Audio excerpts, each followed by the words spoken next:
नमस्कार। स्वागत है आपका द फोर्थ स्टेट यूट्यूब मंच पर। मेरा नाम है रविंद्र सिंह शोरान।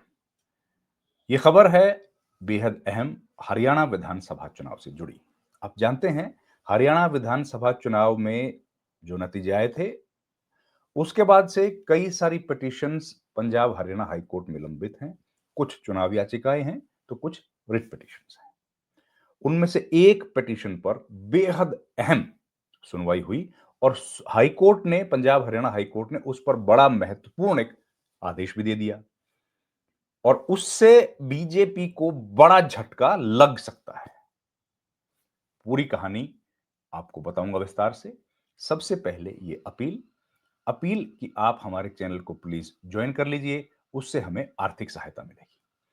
आपकी छोटी सी आर्थिक सहायता हमारे लिए एक बहुत बड़ी ब्लेसिंग्स का काम करेगी और हम लोग मजबूती के साथ अपनी इंडिपेंडेंट जर्नलिज्म को जारी रख सकेंगे। अब आज की खबर।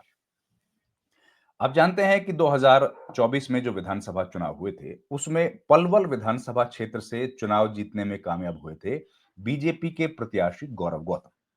चुनाव जीतने के बाद उनको नायब सैनी के मंत्री परिषद में मंत्री बनाया गया। वो अब मंत्री हैं। तो उनका जो चुनाव था, वो करीब 33,000 वोट से वो चुनाव जीत गए थे और कांग्रेस के प्रत्याशी जो थे करण सिंह दलाल, वो चुनाव हार गए थे। करण सिंह दलाल ने उसके बाद कुछ साक्ष्य इकट्ठे किए। उनके पास शायद कुछ पहले से भी साक्ष्य रहे होंगे और वो इकट्ठे करके वो पहुंच गए पंजाब और हरियाणा हाई कोर्ट।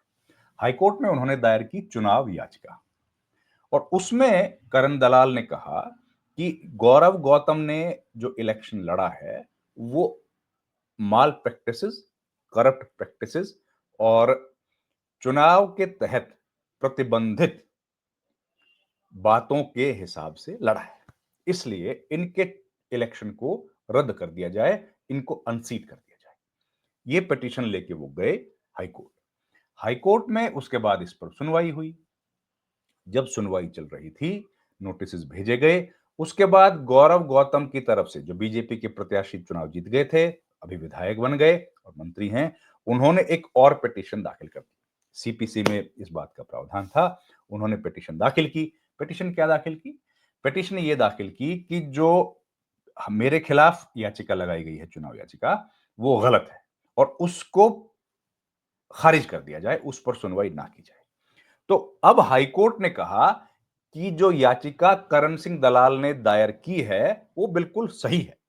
उसमें सारे साक्ष्य मौजूद हैं। जो बातें वो कह रहे हैं, उनके उन्होंने प्रूफ दिए हैं, वीडियोस दिए हैं, डॉक्यूमेंट्स दिए हैं, ऑडियोज दिए हैं। इसलिए वो याचिका खारिज नहीं की जाएगी। खारिज की जाएगी गौरव गौतम की याचिका। गौरव गौतम की याचिका को कर दिया गया खारिज। मतलब अब ये मामला चलेगा। अब मामला क्या है? मामला जो है, जो करण सिंह दलाल ने दायर किया है, उसमें उन्होंने लिखा है कि 2024 के विधानसभा चुनाव में गौरव गौतम जो 1,09,118 वोट लेके आए थे और करण दलाल को मिले थे 75,313 वोट, उसमें रॉन्ग प्रैक्टिसेस का सहारा लिया गया था और इसलिए गौरव गौतम का चुनाव तत्काल प्रभाव से रद्द कर दिया जाए। उन्होंने जनप्रतिनिधित्व अधिनियम की धारा 8A के तहत 6 वर्षों के लिए अयोग्य भी घोषित कर दिया जाए, क्योंकि उन्होंने धर्म का सहारा लिया है। ये बात उनका कहना है।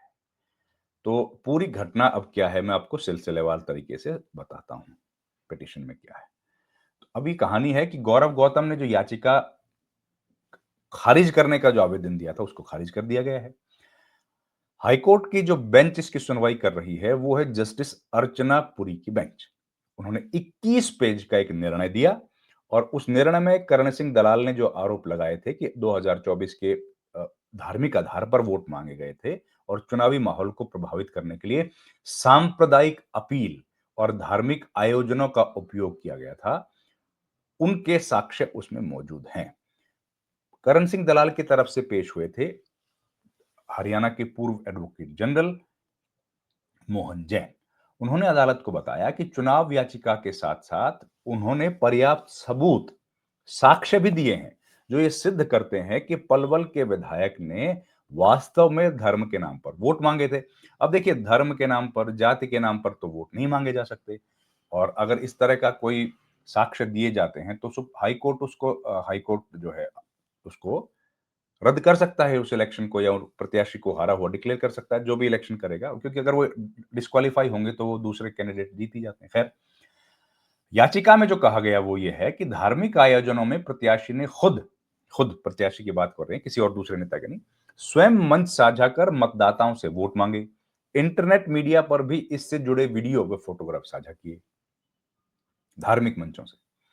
याचिका में इन सभी वीडियो को प्रमाण के रूप में पेश कर दिया गया और पेन ड्राइव में हाईकोर्ट के सामने साक्ष्य दे दिए गए।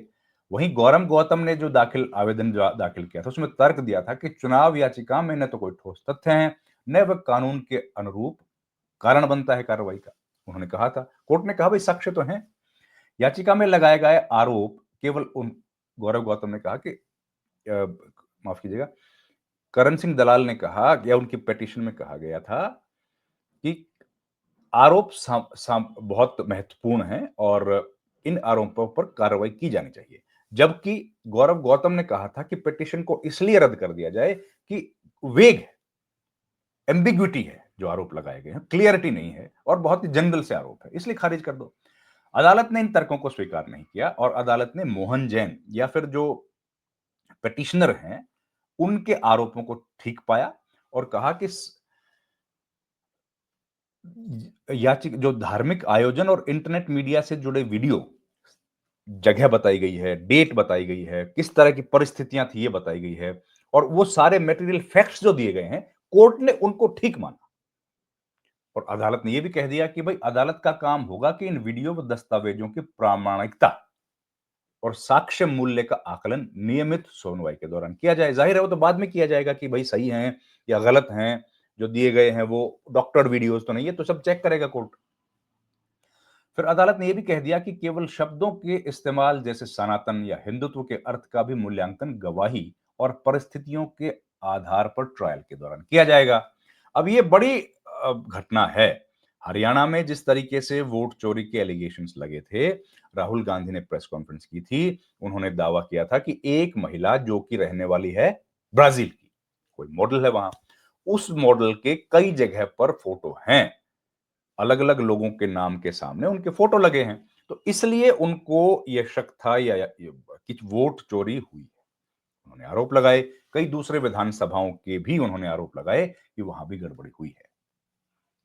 अब ये जो घटना है, आज कल हम लोग जो देख रहे हैं, जो करण सिंह दलाल की पिटीशन है और जिस पिटीशन पर बीजेपी के कैंडिडेट को झटका लगा है, बीजेपी के विधायक को, वो एक बड़ी महत्वपूर्ण पिटीशन है। और अगर इस पिटीशन की सुनवाई के दौरान जब इसका सुप्रीम हाई कोर्ट जब इसका फैसला करेगा, अगर गौरव गौतम के चुनाव को रद्द कर दिया जाता है, तो ये पूरे देश में एक बड़ी नजीर बनेगी। क्योंकि आप जानते हैं कि representatives of the peoples act जो है, उसमें यह स्पष्ट प्रावधान है कि कोई भी उम्मीदवार धर्म या जाति के नाम पर वोट नहीं मांग सकता। धर्म या जाति के नाम पर समाज में डिवीजन क्रिएट नहीं कर सकता और अगर ऐसा किया जाएगा तो उसका चुनाव रद्द किया जाएगा। इस तरह की घटनाएं हमने पहले भी देखी हैं। एक बहुत प्रसिद्ध लोकसभा का केस है जिसमें जगदेव सिंह सिद्धांती का केस है। उसमें वो जो इलेक्शन था उसको सेट असाइड किया गया था। वो एक बहुत महत्वपूर्ण केस था। हाई कोर्ट में वो गया, फिर सुप्रीम कोर्ट में गया और वो एक नजीर वो एक केस बना था जिसमें धर्म के केवल एक झंडे का उपयोग किया गया था और लेकिन अदालत ने उस पर कार्रवाई की थी। खैर, वो केस के बारे में डिटेल्स कभी आपको फिर बताएंगे। अभी वीडियो ज्यादा लंबा ना हो, इसलिए आपके समय की कीमत का ध्यान में रखते हुए इस वीडियो को करते हैं खत्म। खत्म करने से पहले आपको एक बार फिर से गुजारिश कि अगर आप हमारे वीडियोस पसंद करते हैं, अगर आप चाहते हैं कि हम लोग इसी तरह के वीडियोस बनाएं, तो आपसे रिक्वेस्ट ये है कि हमारे चैनल को आप प्लीज लाइक कर दीजिए, शेयर कीजिए और सबसे पहले सब्सक्राइब कर लीजिए, जिससे हमारी ताकत बढ़े, हमारे वीडियोस की जो रीच है वो ज्यादा लोगों तक जाए। और अगर आप लोगों से शेयर करेंगे तो हमारे को ज्यादा लोग देखेंगे। साथ ही आपसे रिक्वेस्ट ये भी है कि अगर आप चाहते हैं कि किसी मुद्दे पर हम लोग वीडियो बनाएं, तो उस मुद्दे को आप हमारे सामने कमेंट बॉक्स में लिख दीजिए। हम लोग कोशिश करेंगे कि उस मुद्दे पर वैसा वीडियो बनाया जाए जैसा आप चाहते हैं। तो इस वीडियो में इतना ही दोस्तों। आपका बहुत-बहुत धन्यवाद। नमस्कार।